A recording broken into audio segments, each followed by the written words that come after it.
அன்பார்ந்த நேயர்களுக்கு வாழ்த்துக்கள். விசிகாவுடைய தலைவர் திருமாவளவன் அவர்கள் தன்னுடைய கட்சியை ரொம்ப கட்டுக்கோப்பா வச்சிருக்கிறாரு. அது மட்டும் இல்லாம தன்னை நம்பி இருக்கிற அந்த கட்சி தொண்டர்களையும் மக்களையும் வாங்கன்னு சொன்னா உடனே அவங்க எந்த சூழ்நிலையிலையும் பறந்து எல்லா வேலையும் விட்டுட்டு வந்துருவாங்க அப்படிங்கிறத எடுத்து காட்டுற மாதிரி தான் சமீபத்தில் அவர் நடத்திய மாநாடு அவருடைய மதிப்பை பல மடங்கு உயர்த்திருச்சு. காரணம் அந்த கூட்டத்துக்கு வந்த எல்லாருமே அவருடைய சொந்த செலவில் அவருடைய சொந்த உணவில் எந்த விதமான பிரதிபலனையும் எதிர்பார்க்காம திருமாவளவன் கூப்பிட்டுட்டாரு நம்ம இங்கே போகணும்னு சொல்லி வந்த மக்கள் 3 லட்சத்துக்கு மேலே, சுமார் சிலர் 5 லட்சங்கிறாங்க, சிலர் 3 லட்சங்கிறாங்க, எப்படியோ பல லட்சக்கணக்கான மக்கள் அந்த மாநாட்டில் கூடுனது திருமாவளவன் அவர்களுக்கு பெரிய மகிழ்ச்சியை கொடுத்தது மட்டும் இல்லாமல் பல அரசியல் கட்சிகளுக்கு பெரிய திகைப்பையும் கொடுத்ததுன்னு சொல்கிறாங்க. காரணம், இந்த அளவுக்கு இவர் இவருடைய பேச்சு இவருடைய செயலும் இவருடைய அந்த தொண்டர்களை வசீகரப்படுத்தியிருக்குது. அப்போ திருமாவளவன் ஒரு மிகப்பெரிய அரசியல் சக்தியாக வளர்ந்துக்கிட்டு வர்றாருங்கிற ஒரு திகைப்பு சில அரசியல் கட்சிக்கு வந்தாலும் அவரோட தோழமையாக இருக்கிறவங்க அவருடைய வளர்ச்சியை பார்த்து சந்தோஷப்படத்தான் ஆரம்பித்தாங்க. அப்படிப்பட்ட திருமாவளவன் அவர்கள் கிட்டத்தட்ட 25 வருடங்களுக்கு மேலாக அரசியல் இருக்கக்கூடிய சூழ்நிலையில் அந்த கொள்கையில் மாறாமல் உறுதியாக இருக்கிறாரு. அப்படி இருக்கிறதுனால தான் அவருக்கு அவரை சார்ந்த அந்த தலித் மக்கள் அவரை பெரிதும் நம்புகிறாங்க.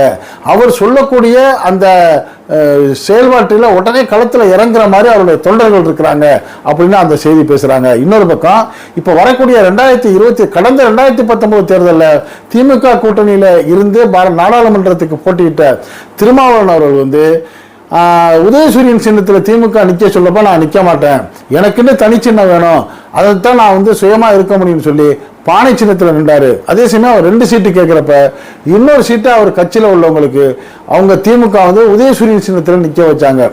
தன்னுடைய இன்னொருத்தர் உதயசூரியன் சின்னத்தில் நின்றாராம், நான் நிற்க மாட்டேன்னு சொல்லி தனித்து அவர் பானை சின்னத்தில் நின்று ரொம்ப சில 3000 சுமார் ஓட்டுகள் வித்தியாசத்தில் அவர் வெற்றியும் பெற்றுட்டார். ஆனால் இந்த முறை அவர் வரக்கூடிய 2024 தேர்தலில் எங்களுக்கு மிக சிறந்த பலம், அரசியல் பலம் இருக்குது, 3 இடங்களை கொடுக்கணும்னு சொல்லி கோரிக்கை வச்சிருந்ததுல அந்த 3ல் ஒன்று அந்த ரிசர்வ் தொகுதியாக இருக்கக்கூடாது, பொது தொகுதியாக இருக்கணும்னு சொல்லி கேட்கறதோட சூழ்நிலையில் திமுக தலைமை, கூட்டணி தலைமை எந்த அளவுக்கு அவருக்கு 2 கொடுக்க போறாங்களா 3 சீட்டு கொடுக்க போறாங்களான்னு தெரியல. அப்படி கொடுக்கக்கூடிய சூழ்நிலையில் சின்னம் எதுவா வரும், அந்த திருமாவளவர்கள் உதயசூரியன் சின்னத்தில் நிற்க சொல்லுவாங்களா அப்படின்னு பேச்சு வர்றப்ப அவர் உறுதியாக சொல்லிட்டாரு, நாங்கள் எங்களுடைய சொந்த சின்னமாக நாங்கள் ஏற்கனவே சுயேட்சை சின்னமாக அந்த பானை சின்னத்தை போட்டிட்டோம், அந்த பானை சின்னத்தில் நாங்கள் இப்போ நிற்போங்கிற ஒரு செய்தியை உறுதிப்படுத்துகிற வகையான்ட்டு என்ன பண்ணியிருக்காரு, தேர்தல் கமிஷனில் போயிட்டு ஒரு வேண்டுகோளை கொடுத்துருக்காரு. நீங்கள் இந்த சுயேட்சை சின்னமாக நாங்கள் ஏற்கனவே பயன்படுத்தின அந்த பானை சின்னத்தை விடுதலை சிறுத்தைகளுக்கு மட்டும் நீங்கள் ஒதுக்கி கொடுங்க, நாங்கள் அதில் இப்போ வரக்கூடிய 2024 நாடாளுமன்ற தேர்தலில் அந்த பானை சின்னத்தில் தான் நாங்கள் நிற்போம்னு சொல்கிற அந்த கோரிக்கையை அவர் தேர்தல் கமிஷனில் வச்சதுலேருந்து இவர் சின்ன விஷயத்தில் ரொம்ப தெளிவாக இருக்காரு அப்படிங்கிறது அவருடைய கட்சிக்காரர்களுக்கும் தொண்டர்களுக்கும் அரசியல் நோக்கர்களுக்கும் புரிஞ்சு போச்சு. ஆக இவர் விடுதலை சிறுத்தைகள் கட்சிக்கு ஒரு சின்னத்தை அது சொந்த சின்னத்தை உருவாக்குறதுக்கான அவருடைய முயற்சி கிட்டத்தட்ட வெற்றி பெறும்னு சொல்றாங்க. இன்னொரு பக்கம் திமுக கூட்டணியில் இருக்கிற இந்த விசிகா இதை விட்டு கலட்டிக்கிட்டு போயிடும், அது அண்ணா திமுக பக்கம் போயிடும்னு சொல்லி ஒரு சிலர் புரளியை கிளப்பி விட்டாலும் அவர் அதில் தெளிவாக சொல்லிட்டாரு, திமுகவுடைய தலைமையிலான கூட்டணியை விட்டு நாங்கள் எக்காரணம் கொண்டு போக மாட்டோங்கிறப்ப சில நிருபர்கள் இடக்கு மடக்கா கேள்வி கேட்டாங்க, அந்த பாமக இந்த திமுக கூட்டணியில் வந்தால் நீங்கள் என்ன செய்வீங்கிறப்ப திருமாவளவன் சொல்லக்கூடிய பதில் தான் ரொம்ப சிறப்பாக இருந்துச்சு. அது வந்துட்டா நாங்கள் வெளியே போயிடுவோம்னு சொல்லலை, அவர் பொருத்தமான ஒரு பதிலை சொன்னார்.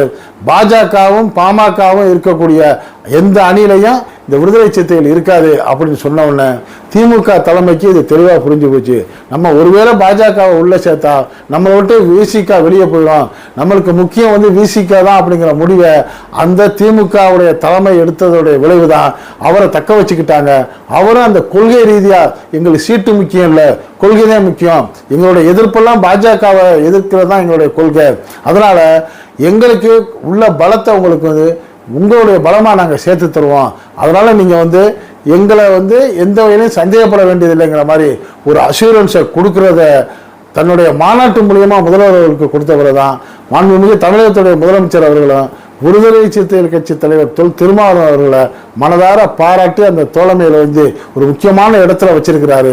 நிச்சயமா அவருக்கு வந்து ஒரு நியாயமான தொகுதிகள் ஒதுக்கப்படுறதோட அவருடைய அந்த கோரிக்கையை நிறைவேற்றி அவர்களுடைய சொந்தமான சின்னத்துல தான் இந்த வரக்கூடிய 2024 தேர்தலில் போட்டியிடுவார். அப்படி அவர் அந்த விசிக திமுக அணியில் இருக்கிறதுனால அந்த தமிழ்நாட்டில் உள்ள வட மாவட்டங்களில் வந்து நிறைய ஓட்டு வங்கியே இருக்கக்கூடிய அந்த விசிகாவுடைய ஓட்டு வந்து சிந்தாம சிதறாம இந்த இந்தியா கூட்டணி திமுக கூட்டணிக்கு வந்து மிகப்பெரிய வெற்றியை பெறும். வரக்கூடிய தேர்தலில் 39+1 40 இடங்களையும் வெற்றி பெறும் அப்படிங்கிற அந்த கருத்து கணிப்புகள் வந்து நிச்சயமா அது வந்து உறுதியாகுங்கிற தகவல் தான் பலரும் பேசப்பட்டதா இருக்கு. இது பற்றி உங்களுடைய கருத்துக்களை இந்த கமெண்ட் செக்ஷனில் கமெண்ட்ஸ் பண்ணுங்க. இந்த செய்தி பிடிச்சிருந்தா அதுக்கு ஒரு லைக் கொடுங்க. இதே போன்ற செய்திகள் எந்த பக்கமும் சார்பு இல்லாமல் நடுநிலையாக அவ்வப்போது உடனுக்குடன் உங்களுக்கு வந்து சேர இதுவரை நம்ம சேனலுக்கு சப்ஸ்கிரைப் பண்ணாதவங்க சப்ஸ்கிரைப் பண்ணுங்க.